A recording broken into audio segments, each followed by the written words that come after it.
This is the Aftermarket Radio Network.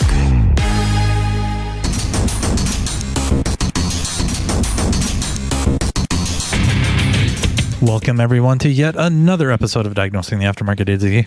I'm Matt Fonzel, and I've seen things you people wouldn't believe.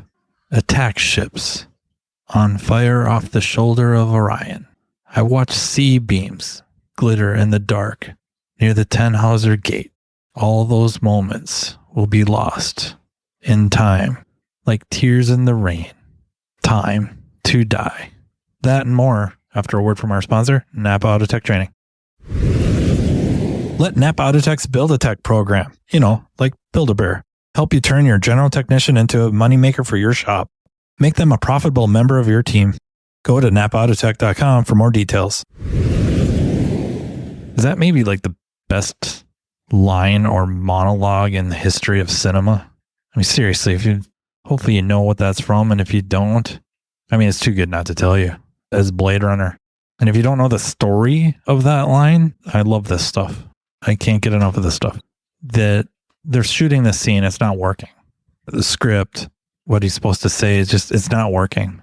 Rutger Hauer goes back to his trailer and pens this. And it's just, I don't know, might be perfect. So I don't know. I love stuff like that. I love hearing about behind the scenes type things on so many different subjects. I guess mainly entertainment, but also, I guess, people's shops, people's success. When you get that real, honest, no BS assessment of what leads to one's success. And it's, I don't know if you've seen those. It's kind of, you can't call them memes so much, can you? I don't think they're technically memes, but it'll show like an iceberg and there's what you see and it'll be like success, money, cars, houses, but you don't see what's below the surface, and it'll be like hard work, talent, skill, drive, stuff like that. And for the most part, that's going to be true. It just seems to miss luck, which I've talked about in an episode as the contribution, the significant, uncomfortably significant role luck plays in success. People don't like to hear it, but the data is overwhelming. And then just the efforts of so many, whether they're directly related in the business or in the immediate one, individual success, or just the little stuff that led up to it, helping you or them, whoever the subject is, be in the position to succeed or be in the position to make the move or decision or, leap to something that ends up being successful. And it just doesn't get old. I think it's just how genuine that is, and giving credit where credit's due, which another episode I did, right? It's just something I'm passionate about. But to get going here, thought I'd go back into the mailbag. I got a lot of just kind of random questions, both kind of automotive related and some not so much automotive related. I figured I'd just answer them. Doesn't really, why not? One, we'll just get right out of the gate. Matt, do you believe in ghosts? No, I don't believe in ghosts. And the reason I find that an interesting question is, my youngest kid's going on 11, and then my stepdaughter's 13. So they want to watch scarier movies. We've watched the Insidious films, Conjurings, and the kids are kind of like, freaked out a little bit. And then they're just kind of, why aren't you scared? And I'm like, one, it's a movie. It's not real. We didn't watch a documentary. Two, if something like that happened, I think I would be excited. And not because I think I could record it and make money, but I don't know. It just seems like I would have a little bit of comfort. Like, holy crap, that could be a ghost. Yeah, I don't know. Not something that I find fearful. And man, ended up having something like stuff moving and all that. Geez, I think that would be reassuring almost. They think I'm nuts. I think they're nuts. Works out pretty well. Another question, a lot more related to our day-to-days. Fuse testing. What is my preferred means of fuse testing? The reality is, I don't think you can just do one way. If we're just checking fuses, it will involve a test light, preferably one that has an incandescent bulb in it. I think popularly there is I think they're like $1 or $3, something like that from Harbor Freight, but it's got a real bulb in it, something that draws a little bit of current. And honestly, the little bit of current I think is like 250 to, I don't know if they'll even draw 400 milliamps. I think it's like 200, 250 milliamps, but it's a little something. And that is enough, at least where I live. Maybe if you're located where corrosion just isn't much of a thing, then the test light is enough. Checking the circuit active with a test lamp, both sides of the fuse, making sure it lights up similarly. Or honestly, I think Lyle has a test light that's an incandescent bulb, and then it also has a meter function. So kind of a voltmeter. That might be better yet. And not maybe, that is better yet. Now you're load testing and looking at voltage. And where I live, assuming we're not talking about parasitic drain fuse testing, that we're testing circuits, yeah, we have to check the fuse that it's got voltage, if you will, or current flow to it and through it. We also have to pull that bad boy out and check the legs. So one way to mess up a experienced diagnostician who does a lot of fuse testing with test lights, or I guess even meters, but really a test light, is just cut one of the legs on the fuse off. Now that isn't necessarily real world that they'll be cut off, but it is real world that they will corrode off. So now you've tested the fuse seemingly dynamically, but you end up getting burned because that leg's corroded away. It never made it. Or inside the fuse itself. I think Tanner Brandt made a reference to this once when we were talking about flashlight diagnostics, using how important a flashlight is. Talked about checking fuses specifically on Fords, I believe, Ford pickups. Shining a light in there is a good way. I think it's just, you have to make sure that where the little test points are on top of the fuse, like that could be good all the way there. And this would be extremely rare, but one little extra step kind of prevents that. And that would be to pop the fuse out and now look at it too with a flashlight, legs there, tension, where it sits in the, whatever you want to call it, the cradle or the terminals, the female terminals. And then in the fuse itself, is it corroded? Minnesota, the Rust Belt area, Wisconsin, it's an issue. Michigan, I think in New York State, the corrosion can work its way up into the fuse, and the fuse could test good with your test light, but ends up not being good because the corrosion occurred after the test points. That makes sense. So really just kind of a CYA. Next question, kind of a management one. Thoughts on loss leaders. I was recently on podcast with Mike Allen and Brian Pollock. The name of it is Confessions of a Shop Owner. I think Mike, his shops, doesn't quote unquote charge for diagnostics. So I guess you're wondering, where am I going with loss leaders? Well, I mean, that could be considered a loss leader, not really charging for it. So theoretically, you could be losing money on that service. And what you're doing, the strategy is you're buying an opportunity to back up a little bit. When we talk about loss leaders, I think generally it's considered, or we think of loss leaders in the realm of oil changes, maybe alignments, free alignment checks, stuff like that. The shop is investing, and maybe even the technicians, depending on the situation, the business is making an investment in the form of a loss for the opportunity to inspect the vehicle. And then hopefully they're looking to sell services. We've checked your alignment, it's off. We found these bad suspension parts. Here's the price for the alignment, or the alignment's free, but you need these components. Oil change, bring it in, change the oil at below cost, most likely.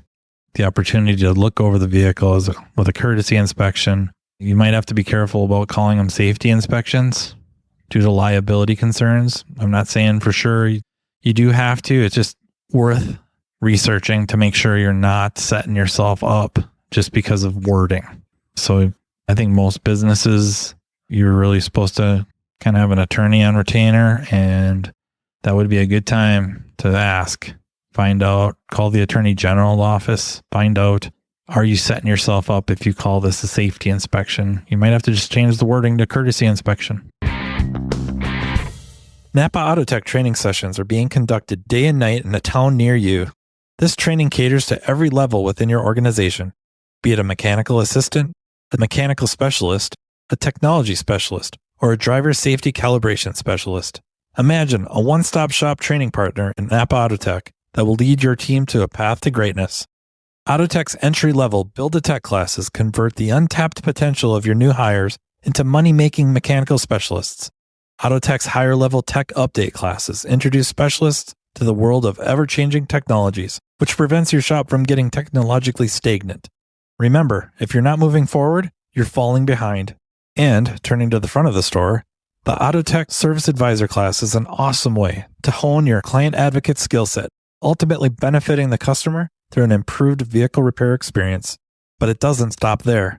Imagine an electric vehicle class that takes your specialist well past the mundane, yet necessary safety topics. Well, it's here. Autotech's EV Ready training is a week-long curriculum that takes participants through a hands-on experience involving hybrids and electric vehicles. The session kicks off with the use of PPE and proper tooling while touching on required OSHA regulations. Then, the students dive into the lab vehicles to gain knowledge of the common high-voltage components on EV and hybrid vehicles and their function. Attendees will be taken on a path exposing them to different electric vehicle manufacturers to compare component form and location. Additionally, information about Level 1 and Level 2 charging systems will be included, along with a quick look at DC to DC charging. The operation and maintenance of subsystems are explored, including the different modes of Tesla operations, and so much more. So what are you waiting for? Commit to taking your business to the next level with NAPA Autotech training. Again, the loss leader is that opportunity to get vehicles in, preferably in droves, so that there's an opportunity to sell needed work. And I guess what I like to not just say, I don't want it to be misleading. It is not misleading. It's 100% true that evidence-based. I don't know if we use those words nearly enough day to day to our clients as an industry.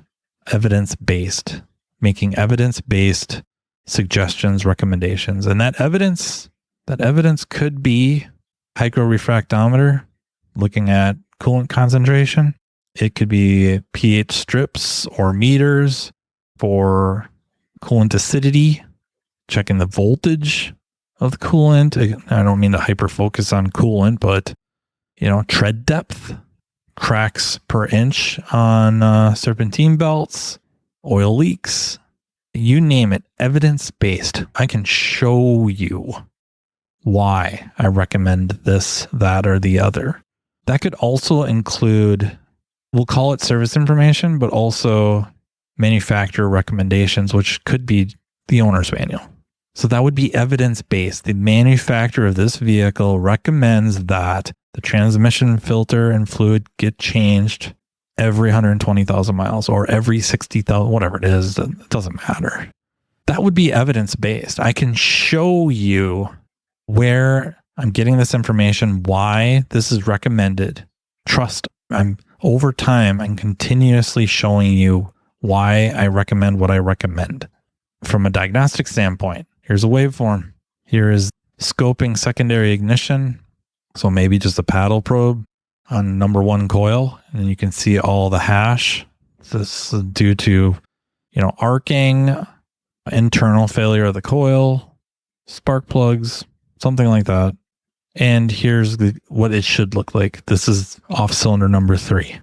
And so we recommend doing coil number 1, and looks of it, you have 150,000 miles on this, and I don't think the spark plugs have ever been done. So you follow me? This is evidence-based.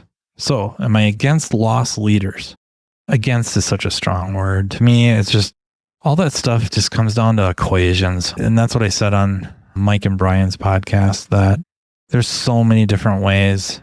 And I don't know who's to say what's right, what's wrong. You have to achieve whatever amount of profit to pay your bills and take care of your people and grow the business, properly equip it and form it and train and all that stuff. The only place that comes from is profit. Who am I to say you shouldn't just sell the parts at cost and run a really high labor rate, or don't charge any labor and just parts are marked up an insane amount, or you don't really give details depending on the state or maybe even county. But however the laws are situated or set up that dictate a little bit of how you show things. Like some states, my knee jerk would be California. They have to itemize everything. There's no choice. That's what you do. Other states, maybe not. Here's the job. You want me to replace the water pump? It's $700. How much is the water pump? And then like Mike Allen said in his podcast, and I don't necessarily disagree, how much do you want it to be? Well, I don't know, $5. Okay, it's $5. And the job's $700. You know what I mean? So right and wrong get really muddled up. If mishandled, it can be unwittingly set a local precedent. Meaning, if enough people go through and your oil changes are $50, don't matter what kind of car, then that's starting to set a price. And it's not similar argument discussion against moonlighting, where techs are working on cars on the side for much, much lower labor rates. You're unwittingly teaching clients that this brake job shouldn't be $700. And it seems like $700 is a really popular cost in my book. $800. That they're doing it for $5. That is unwittingly communicating to the client that all the shops are overcharging.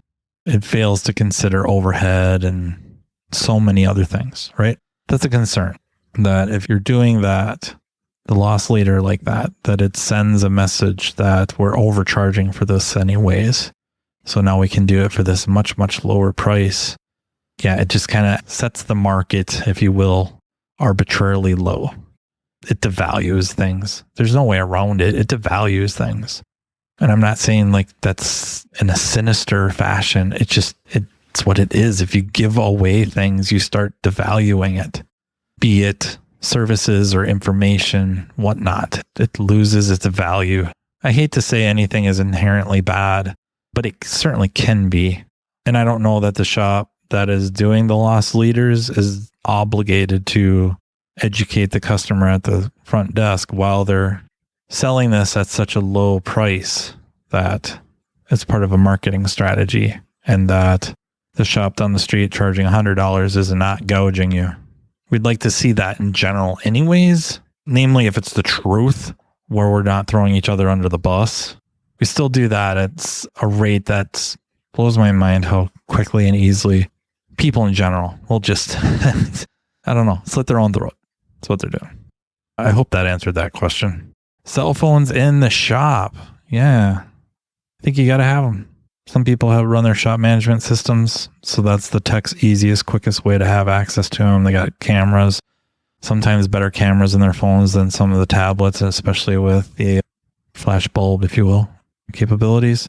The other thing is that just service information can be right there.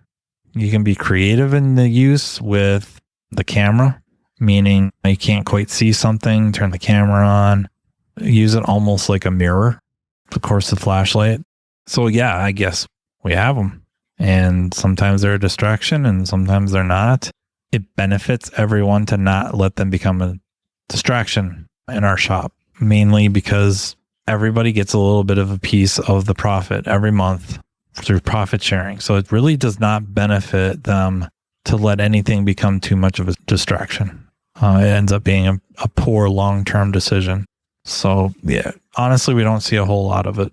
Usually if they are on their phones, they're looking up service info. They're using their phone as a tool.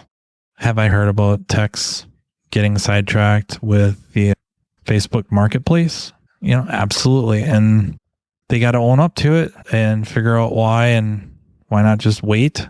And if there's something they just have to have, do they have their alerts set up? And also understand the grand scheme. Shop needs to be profitable. Shop needs production. It just has to happen. And now when they're coming into the office and they want a bump, you're going to be looking at that stuff. How can I do this? This is a distraction for you. This keeps your production level down. And it's not because of anything the shop's doing that may hinder your production abilities. It ends up being a bad long-term choice. They may be upset with the repercussions of that choice, but they also know the solution. So yeah, if it's used as a tool, it's not an if. Cell phone is part of a terrific tool and an early step to us being cyborgs. The interface is bad between us and the phones right now, but it's really one of the more early steps in us slowly become more and more cybernetic. And then eventually we will be transferred consciousness into synthetic bodies and maybe someday making speech like Roy in Blade Runner. So yeah, that's how I will leave you with this. This is a Pre-Vision 2025 recording or episode. I'm really kind of looking forward to it. I got all day Friday class with Scott Shotton, hands-on Pico, where Scott does all the heavy lifting. Been doing that for quite a few years now, and it's a blast every time. It is an utter blast that I feel it just goes over so well because it's really try to get people on the cars with Pico as soon as possible so that they get as much time using the scope, using the accessories, so that come the following week or weeks later, they get a vehicle in that they're now going to use Pico that they feel pretty comfortable. So very excited about that. Got a key class with Andrew Sexton where he does majority of the work, and he probably sensing a theme here. I always have such a great time. It's really easy to co-teach classes with friends, especially when they do all the work.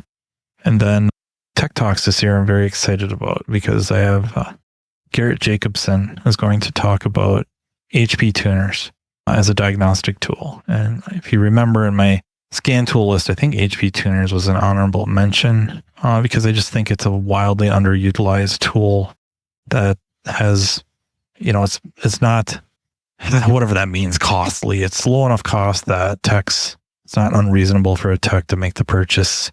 And as a generic scan tool, it's got a lot of powerful features. And that I'm not talking about tuning. I'm not talking about changing anything with the vehicle. I'm talking strictly as a diagnostic tool, scan tool. Even though it's generic, it has some very, very powerful features. So I'm looking forward to that. I'm looking forward to learning more about the tool and how it can help me. And then I got Zeb Beard. That guy could talk about whatever. I'll listen to it. I could listen to that guy all day. He's super smart, super down to earth, genuine, right? That's a theme, genuine and utterly hilarious. So can't wait to hear what he's got. I think it's going to be diesel diagnostics, but I guess I'll let you know what it ends up being about, but looking very much forward to that. If I hopefully see you there, if I don't, I will talk to you next time. But before I blast out of here, take a second here to thank our sponsor, NAPA Autotech Training and the Aftermarket Radio Network. If you weren't aware, just by the name Aftermarket Radio Network, and specifically network, there's more than just one show. And of course, Carm's Remarkable Results Radio, but also Hunt Demarest with his Business by the Numbers is a super engaging podcast that even as a tech, listening to the financials can hammer home some realities. And then you got the weekly Blitz with Chris Cotton and the Auto Repair Marketing Podcast with Brian and Kim Walker. So those are marketing aimed, again, even as a tech, just listening to ideas and being able to bring stuff up at meetings or just ask about it. Everybody gets more and more educated. Nothing wrong with that. And then last and least, my good friend Craig O'Neill has a podcast called Speak Up about effective communication. I mean, we're all guys here, right? Most of us, we know all about communication. We got that down. We're kind of like born with it, right? Okay, maybe not. But he is a terrific communicator. And I'm not just saying that as a pun. He is super smart, utterly hilarious. And, his brother's Sean O'Neill. So, I mean, those are some big, big compliments. I would recommend checking them out seriously. Yeah, until next time, take care. You've been listening to Matt Fonslow, diagnosing the aftermarket A to Z on the Aftermarket Radio Network. Follow Matt on your favorite listening app. He's very interested in what you have to say. Let him know what you'd like him to cover and come on the show. Matt is all for advancing the aftermarket. Find Matt Fonslow on social media and connect or on aftermarketradionetwork.com.